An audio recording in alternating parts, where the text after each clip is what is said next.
friends, welcome back to the video. My name is Sel and thank you for being with me today. I will show you everything that I've colored in September and October. So let's get started. The first book is Midnight Party for Stuffed Animals. I didn't actually color this in September or October, but I realized I forgot to show you that I've colored in this page. My first ever coloring. I think it was sometime in maybe June or July, but I did color these two pages side by side. So I colored the mice, toys, and the character. So the reason that I picked this book is because the character reminds me of my daughter. For her outfit, I just decided to give her something that she would normally wear, a color combination that she would actually wear, although she is 2 years old, so it might be too childish for this girl who is 5 years old. I will not stick to this color and pattern for the rest of the book. It's just an experiment, and I used Colleen pencils for these pages and they worked very well. I used a light hand to color these pages because this book is very precious to me. I got this from Amazon Japan, so I'm really scared of messing it up, and so I just stuck with the safest bet, which is a colored pencil. And I really love how it turned out. I gave each of the mice a different color, and I realized that you can actually give them a personality by color coding their banners, and you also get to name them. I don't have names for them yet, just a general color combination. And then for the other side, I colored this title page, and since it's like a birthday theme, it's her birthday, I decided to put confetti on the background, and this is also done using Colleen colored pencil, and I also colored the ribbon. So this is a very relaxing coloring while watching TV, and very fast as well. Yeah, so that's my first coloring in this book. For the real September coloring, I did start with this book, and it's this page. It's the fox in space, and I didn't realize that I was coloring a space themed page until I was gonna post it on Instagram, and I realized it's Spacetember.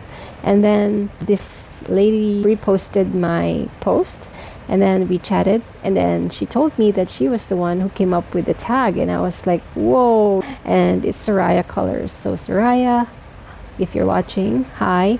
I'm so awed by you. When we were talking, I could really feel that she's a very warm and friendly person, and we have quite a few similar stories to share, so I really found a kindred spirit in her. So I was so happy to participate in Spacetember with this page. This is completely with acrylic markers, nothing else.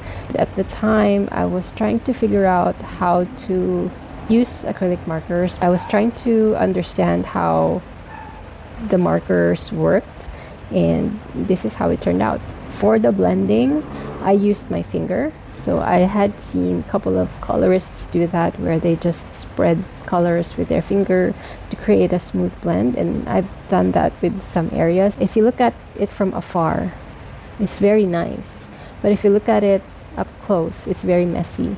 So it's better to look at it from afar, and that's kind of the effect of acrylic markers. I think that the appeal of acrylic markers is you can finish a picture very fast and like with broad strokes, and without really thinking about being too smooth and too perfect, but in the end it's still stunning because of the vibrancy of the colors. So yeah, this is my finished page in this book.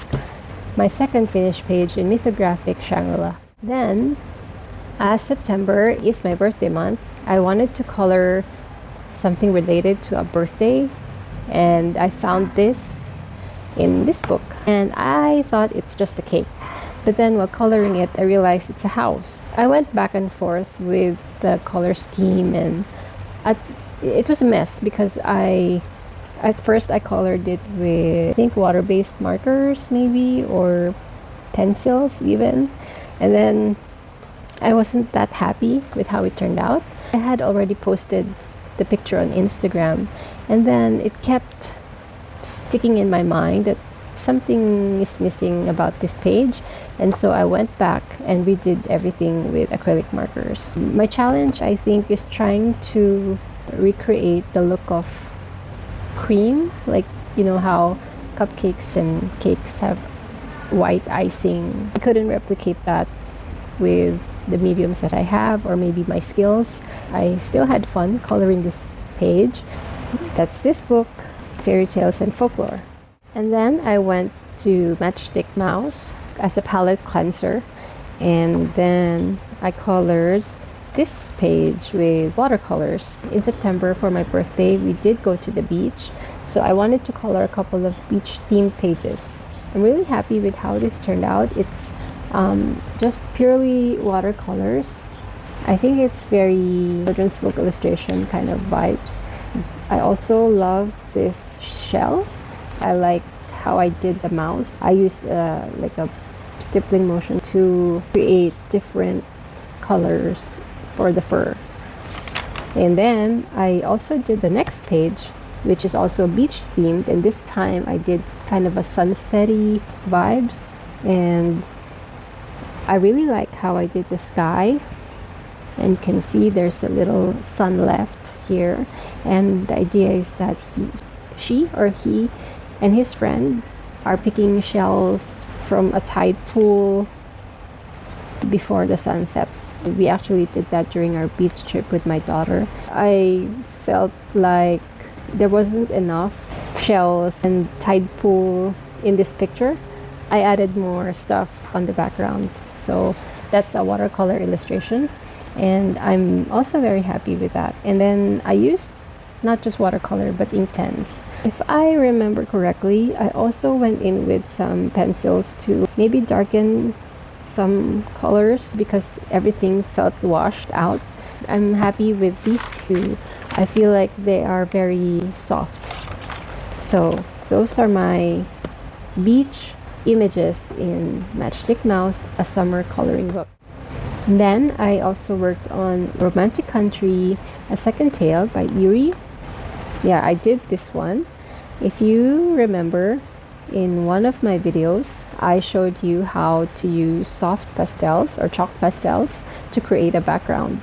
And this is like, the background took me like 2 minutes max to create using the Artex chalk pastels. And then I left it at that. So I wanted to finish that whip, and so I worked on that in September. I felt like I finally understood how to use Inktense, Neo colors, and Prismacolors all at once on this page, because it was the first time that I used Prismacolors to layer on top of watercolor. They're way smoother, easier to use. So I did that. I used Prismacolors on top of some of the areas where I used Inktense and Neo colors. I also used acrylic markers to cover some lines and also correct some mistakes. I also added yellow leaves. I added at the back because I felt like the wreath is a bit sparse, so I wanted to make it fuller. And then at the end, I splashed it with gold Pentel poster paint. I'm not very good at that splashing thing yet. In the future, I could do better. And then I aged the book a little bit. If you haven't done this page yet, know that it's a love letter, so you might want to make it more, romantic and all that stuff. So, and then I also did this page. So I used Prismacolors for the background for these areas, the stripes, and then Prismacolors also on the sides. And then, because the center area is too large, I dabbled with acrylic markers again. When you look at it from afar, again, as with acrylic marker artworks, it looks all right. What I'm most proud of is her dress. I love how it looks so full and light at the same time, and the colors that I chose, because I was trying to choose between pink and blue, and then I arrived at this color. Yeah. And then for the title, I used acrylic markers as well in the end for those titles. I think that everything looks cohesive and tied together. Yeah, I like it. I like this page a lot. So that's Romantic Country Second Tale. And then next is a body color in our group, hosted by Christina from Christina's Art Corner. Hi Christina, if you're watching. We did this page for September and October. It's a 2-month long body color because it's a spread. Out of the 3 colorings that I've done on this book, I'm probably happiest with this because I didn't rush it and the colors are cohesive. I used Inktense dry, and the only reason why I did that is because somebody in the group said, has anybody used Inktense on this book?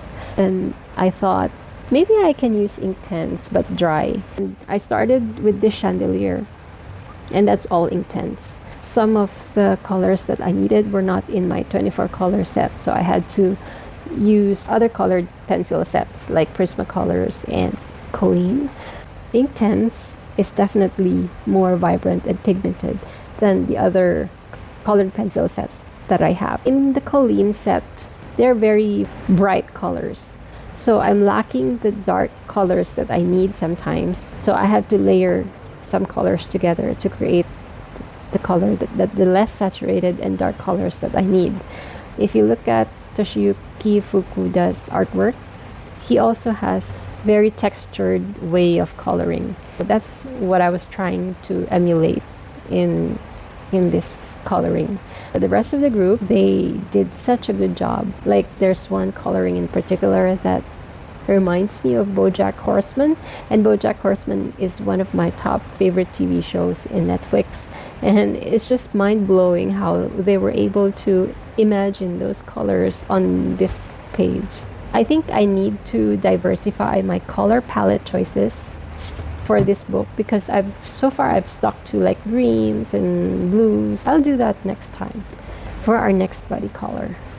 Hey, I almost forgot all about Mini Mania 2, and I'll just show you the whip, this one.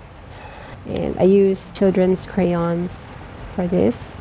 I wasn't able to finish it for October, but I will definitely finish this in November. But don't you worry, I did finish an autumn page.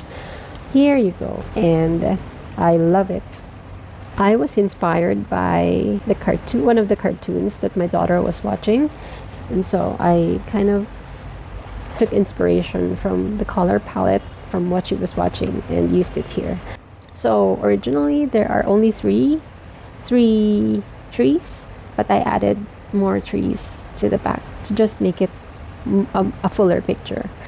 I tried to do the technique of lifting color from acrylic marker and diluting it in water, and then I tried that technique on the trees.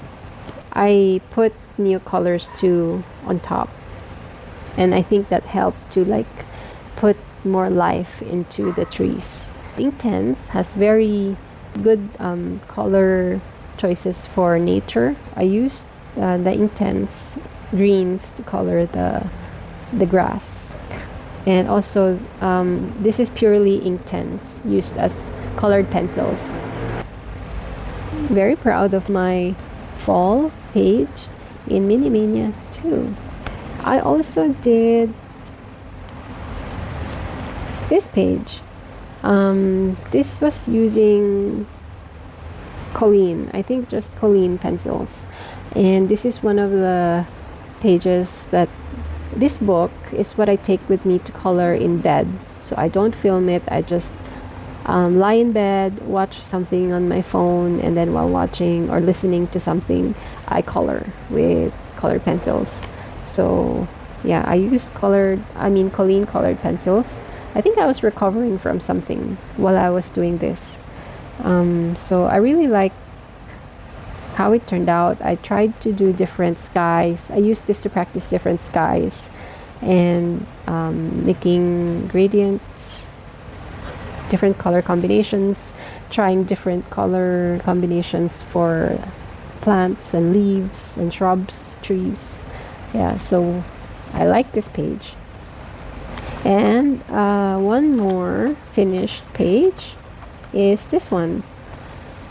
I also did this, no, not lying down, but I think I was practicing my acrylic markers again, one of the earlier days with my acrylic markers, and I was trying to learn how to use them.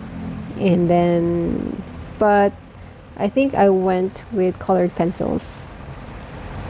Like in the end, I turned to colored pencils just to finish some of the illustrations that are too small for the acrylic markers, because the acrylic markers have big nibs. Even though it's pointed, it's very hard to color small details because it covers the lines. If you make a mistake, you can cover the lines, and then your picture is, ruined.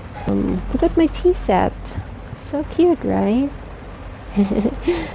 And my ladybug. My daughter loves ladybugs. And my snail. Can you see my snail? There you go. Right. Okay, second to the last. Now we're coming into the Halloween season. So I've got Hide and Seek by R.J. Hampson. And I did this page. This is the haunted house. No, it's called Dastardly Decorations. So these monsters are trying to make carving pumpkins to decorate their haunted house, and it's so cute. I used Neocolors too, again a supply that I bought without knowing how to use, so I was trying to practice on that, using that, and then gouache, colored pencils, acrylic markers. Yeah, so I really like how this turned out. And I just saw that R.J. Hampson has a color along video also for this page. It's my first year to color in Halloween, so really happy. And particularly I like the windows. Very spooky, like, ooh, something's happening inside. And no, it's just these father and son monsters carving pumpkins. So again, a closer look at my haunted house coloring, which I'm very, very proud of, before I move on to the next book. The last book that I worked on for October is this one, but I will show you first what I did in September. So it's this spread, and yeah, I talk about this in my coloring demo video, so if you want to watch how I colored this and the process, you can go to that video. I will link it in the description below. So closer look at my finished page, and the reason that I chose this is because of the rainbow. If you've watched some of my videos, you'll know that rainbows have a special place in my heart, have a special significance, meaning, etc. I've made sure to color at least one rainbow for my birthday month, and I chose this one. And then I also like the challenge of coloring architecture, and to me this looks like a European buildings, etc., and I wanted to color it that way. You can see how I colored this in my coloring demo. I used a lot of mediums on this spread. I think I started with eye crayons, budget water soluble crayons, and then pencils, Prismacolor pencils, and then gouache, and then acrylic markers, and then pearlescent watercolors. So there are these ones. They're just on my desk, so I can always show you. These ones from Temu. And the reason why I used them at the end is because it felt like it was lacking any magical feeling, magical effects, magical aspects to it. So I just put some pearlescent watercolors on the flying carpet and on the magical creatures as well. What do you think? I feel like something is missing. I feel like I can still darken these characters, like maybe, I don't know, I feel like they're too bright and light compared to the rest of the picture. And I'm also not sure if I should remove the lines like other colorists do. They remove all the black lines, because I did that for these creatures. So I wonder if I should do that. But then so many lines on this spread because it's architecture. So I'm afraid to do that. And I don't have any gel pens to help me do that quickly. So I'm not sure. I'm pretty happy with it, but let me know what you think. I also went over with acrylic markers for the rainbow because I wanted it to be pastel colors. Oh, I also used children's crayons for this, but I covered I covered most of it up with acrylic markers. Those are waxy crayons. The thing with acrylic markers is that you can't go over them with pencils. So if, for example, if I wanted to darken the shadows for my creatures, I can't use pencils because somehow I can't go use pencils on top. So I would have to go with gouache or with acrylic markers. Sometimes I lay awake at night thinking about my finished pages and then thinking about whether they're really finished or if I should add this or if I should do that. But then, there's so many pages to color and we can't waste our time perfecting each and every page. And also one thing I'm happy with is my decision to color these objects with acrylic markers. Initially they're just black, like this, all black line art, but then I wanted it to be more colorful because look at what they're doing. They're having so much fun. It looks like a circus or a festival or something, and then they're just going to be in black.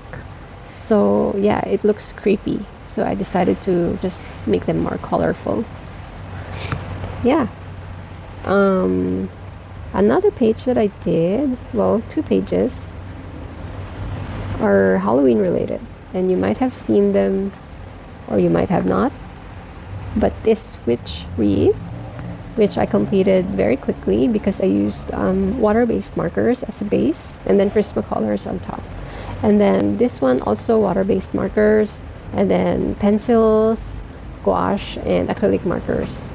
So before I was using watercolors as a base, but then I discovered that I can also use water-based markers like watercolors. So that's what I did.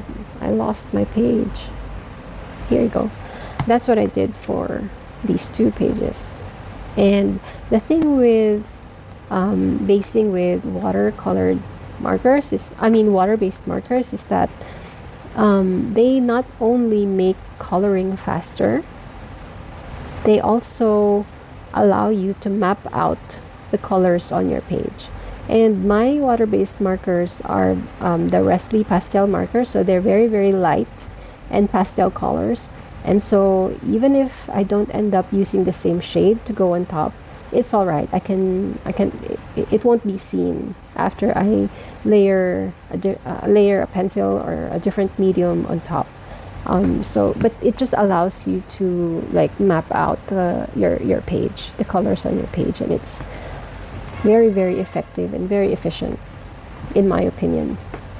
And those are very inexpensive as well, the Resli water-based markers. I got them on a deal, so and so that's why I'm trying to use them more because I want to use up my coloring supplies. So yeah, I have a speed coloring video which I'll also link in the description for this one, and also this one has like very few views. I'm not sure if it's because I'm not talking. It's mostly coloring and music, or is it because it's real time that it's an hour and 15 minutes long that people don't want to watch that long of a video, or maybe it's because who needs a color along when it's like this simple of a page? Who knows? But yeah, if you want to color along, I have it in my channel. I thought about maybe deleting it and then editing it to make it more to make it have more views, but I'm not sure. Let me know. Let me know why there are not as many views for the color along for this page. That's it. Those are all my completed pages for the months of September and October. Thank you for being with me and have a good day. I hope your coloring is going well, and I'll see you in the next one. Take care. Bye.